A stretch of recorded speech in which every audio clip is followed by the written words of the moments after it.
Mutuma Rutere. I'm the director of the Center for Human Rights and Policy Studies, which is a think tank that is based in Nairobi, Kenya.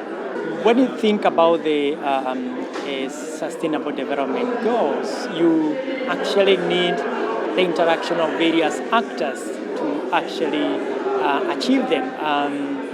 The complexity of the SDGs themselves really speak to the need to work through what one would call assemblages of actors.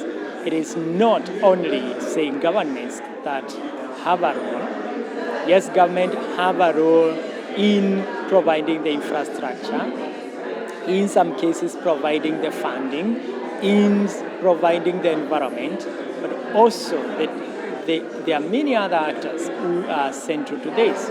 The private sector, for instance, is a source of funding for some of the solutions that are actually envisaged by each of the SDG. But also the private sector is a major innovator when it comes to technology.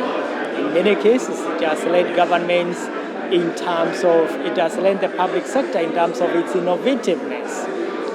The private sector also brings in very, very often a lot of talent that is required in terms of implementing certain programs. The civil society, for instance, the civil society is at the core of organizing people. It is at the core of identifying needs.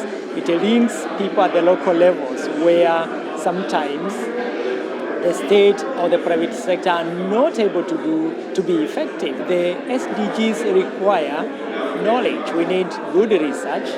We need innovations that have to come from researchers in the academia.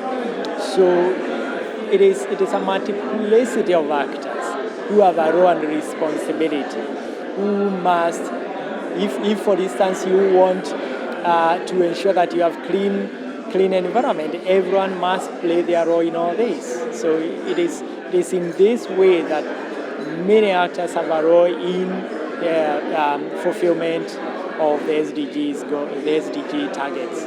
The role of multiple actors is applicable in low, middle, as well as high-income countries. SDGs are fundamentally about people and fundamentally about lifting those who are worse off at the very bottom. And that's where we need to find organized communities, organizations, sectors that really need to be involved more in SDGs than they are at the moment. Well, when we speak about technologies in implementation of fulfillment of SDGs, one cannot talk of one technology that is going to be the magic bullet, that is going to be a paradigm shifter, that is going to solve all the problems. But really we need to think of each of the problems, what kind of technological innovation is going to be most optimal